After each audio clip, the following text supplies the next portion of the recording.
कौन सी आफत आती, देश पे कौन सी आफत टूट पड़ी अगर इनको बिस्तर मिल गया होता तो यहाँ कानून व्यवस्था बिगड़ जानी थी। एक टेम्पो, अकेला टेम्पो आया रात में, उससे यहाँ बहुत चीज बिगड़ जाती है। बिल्कुल वो रो रही थी क्योंकि वो जो न्याय मांगने के लिए यहाँ पे बैठी हुई है और जो पुलिस उनकी सुरक्षा में लगी हुई है वही पुलिस उनके ऊपर हमला करती है, उनको धक्के देती है, गंदी गंदी गालियाँ देती है। तो ये देश का दुर्भाग्य है कि पुलिस का जो बर्ताव है वो असहनीय है। ये रात के घटनाक्रम में भी जो पुलिस अधिकारी भी मौजूद थे उनकी भी जवाबदेही है, उनके खिलाफ कार्रवाई होनी चाहिए। गृह मंत्रालय को भी बयान जारी करना चाहिए और पॉक्सो के तहत जो माना जाता है कि तुरंत कार्रवाई हो, लेकिन अभी तक इस पे पुलिस गहरी नींद में सोती नजर आ रही है। न्याय मिलना चाहिए। कमिश्नर से ये पूछना चाह रही हूँ, दिल्ली पुलिस कमिश्नर से, आप ब्रिजभूषण से डर गए हो या बिक गए हो? दो सवाल है मेरे, मैं आरोप नहीं लगा रही, पूछ रही हूँ। या कमिश्नर बिक गए हो या आप डर गए हो, या तो आप कायर हो या आप बिक गए हो, तभी आप उनकी गिरफ्तारी नहीं कर रहे। अगर बेटियों के ऊपर पुलिस लाठियां बरसाएगी, गंदी गंदी गालियां देगी तो बेटियों को रोना आएगा और उनके माँ बाप को भी रोना आएगा। इसीलिए पूरा देश बेटियों के साथ खड़ा है। हिंदुस्तान की शान है बेटियां, और जब तक न्याय नहीं मिल जाता हम यहाँ खड़े रहेंगे। और कौन सी आफत आती, देश पे कौन सी आफत टूट पड़ी अगर इनको बिस्तर मिल गया होता तो यहाँ कानून व्यवस्था बिगड़ जानी थी। एक टेम्पो, अकेला टेम्पो आया रात में, उससे यहाँ बहुत चीज बिगड़ जाती है। आज आप रेसलर के साथ यहाँ पर आपने बातचीत की है, अब आप क्या मांग रखते हैं? देखिए, इनकी मांगे, एक तो एफआईआर हुई है, कार्रवाई होनी चाहिए। रात के घटनाक्रम में भी जो पुलिस अधिकारी भी मौजूद थे उनकी भी जवाबदेही है, उनके खिलाफ कार्रवाई होनी चाहिए। गृह मंत्रालय को भी बयान जारी करना चाहिए और पॉक्सो के तहत जो माना जाता है कि तुरंत कार्रवाई हो, लेकिन अभी तक जिसपे पुलिस गहरी नींद में सोती नजर आ रही है। न्याय मिलना चाहिए।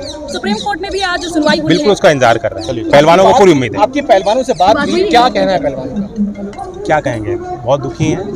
कल हमने उनकी तस्वीरें देखी रोती में, तो मैंने उनको बस उनकी पीठ थपथपाने हम आए हैं, उनको हिम्मत देने आए हैं। हम उनके साथ हर तरीके से इस पूरे घटना को लेकर एफआईआर की मांग भी की गई। बिल्कुल एफआईआर हुई, उनकी तहरीर दर्ज है। बाकी भी ब्रिजभूषण का कहना है कि अगर मोदी जी या अमित शाह या नड्डा कहते हैं तो मैं इस्तीफा दे दूंगा। तो दे देना चाहिए। क्यों नहीं? अगर ऐसा क्यों नहीं हो रहा है? कह देना चाहिए। अब ये तो नोरा कुश्ती सी लग रही है, वो कहेंगे नहीं और वो हटेंगे नहीं। क्या कहना है आपका? समर्थन में आए हुए सब क्या चाहते हैं? जी न्याय मिलना चाहिए। मैम, लगातार आप यहाँ पे पहले दिन से हैं, जब से महिला रेसलर यहाँ पे बैठे हैं, लेकिन कल की जो घटना थी उसके बाद क्या लग रहा है आपको?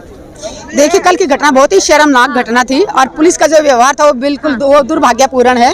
पुलिस से आगे से हम आगाह करते हैं कि ऐसी हरकत दोबारा ना करें। ये ना सोचें कि सारे लोग घरों में वापस चले गए और यहाँ 10-5 खिलाड़ी बैठे हैं तो आप उनको उठा के फेंक देंगे।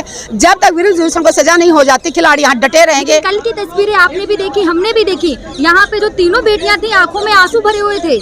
बिल्कुल वो रो रही थी क्योंकि वो जो न्याय मांगने के लिए यहाँ पे बैठी हुई है और जो पुलिस उनकी सुरक्षा में लगी हुई है वही पुलिस उनके ऊपर हमला करती है, उनको धक्के देती है, गंदी गंदी गालियां देती है। तो ये देश का दुर्भाग्य है कि पुलिस का जो बर्ताव है वो असहनीय है। हाँ, लेकिन यहाँ पे महिला आयोग की साथी महिलवाल भी कल आई थी और वहीं कांग्रेस के नेता भी यहाँ पे आए। यहाँ पे बहुत सारे लोग समर्थन में आए थे, लेकिन उनको जंतर मंतर के अंदर नहीं आने दिया गया। बैरिकेड के बाहर से बहुत सारी बसें खड़ी थी, उनको बसों में भर भर के अलग अलग थानों में उनको छोड़ा गया और रात को 3 बजे उनको रिहा किया गया। आप भी इसी जगह पे थी, तो आपने क्या देखा इस जगह पे? जिस टाइम मैं आई तो पुलिस यहाँ पे खड़ी हुई थी और पुलिस हमारे जो लोग आ रहे थे गेट नहीं खोल रही थी। पुलिस कह रही है कि कोई भी अंदर नहीं आएगा। हमने बहुत रिक्वेस्ट की कि हमारे लोग ना कोई नारे लगा रहे हैं, ना कोई हथियार है, ना कोई लाठी है, वो सिर्फ अपनी बेटियों से मिलने आना चाह रहे हैं तो आने दीजिए। पुलिस ने हमारी बात नहीं सुनी और हमारे लोगों को अंदर नहीं आने दिया गया। लेकिन कल आप जब यहाँ पे पीटी उषा आई थी तो आपके बहुत ज्यादा वीडियोस वायरल हुए थे, आप चर्चा में थी, हमने खुद देखा। यहाँ पे पीटी उषा आई थी तो आपने पीटी उषा जी से मैंने एक सवाल किया था कि जब आप मेडल जीत के आए तो देश ने आपका सम्मान किया था,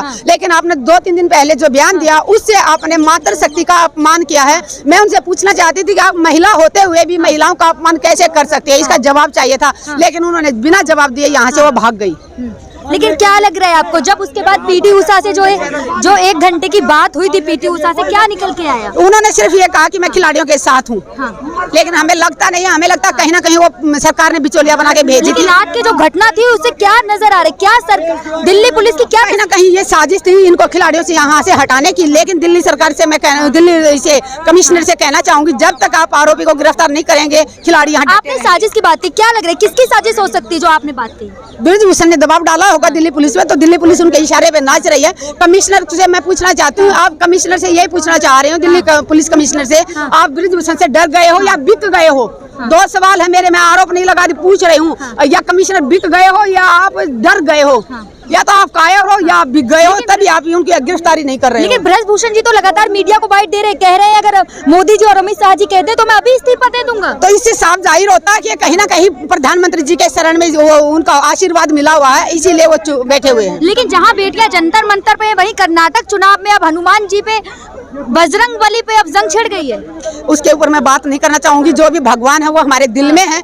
सभी भगवान किसी को दिखाई नहीं देते, इसलिए मैं सभी धर्मों की इज्जत करती हूँ और जिसको भी मानते हो वो हमारे दिल में क्या होता लग है। रहा है महिला आयोग से स्वाति महिलवाल है, कल उनको भी डिटेन कर लिया गया था यहाँ। जी जी, स्वाति महिवाल को भी किया गया था, बाकी हमारे किसान नेताओं को भी किया गया था, सभी को किया गया था। तो क्या लग रहा है बेटियों को इंसाफ मिलेगा? जरूर मिलेगा। जब तक इंसाफ नहीं मिलेगा बेटियां यहाँ डटी रहेंगी और हम उन बेटियों के लेकिन साथ बड़ी खड़े हैं। भावुक तस्वीर कल यहाँ से निकल के आ रही थी। अगर बेटियों के ऊपर पुलिस लाठियां बरसाएगी, गंदी गंदी गालियां देगी तो बेटियों को रोना आएगा और उनके माँ बाप को भी रोना आएगा। इसीलिए पूरा देश बेटियों के साथ खड़ा है। हिंदुस्तान की शान है बेटियां, और जब तक न्याय नहीं मिल जाता हम यहाँ खड़े लेकिन रहेंगे। आप कह रहे हैं यहाँ पे खड़े हैं, लेकिन उसी के साथ ब्रजभूषण जी कह रहे हैं अगर मैं जंतर मंतर आया तो इससे भी दुगनी भीड़ होगी। हाँ तो आइए ना, आके तो दिखाए यहाँ पे। अगर वो सच्चे इंसान है तो आए यहाँ पे।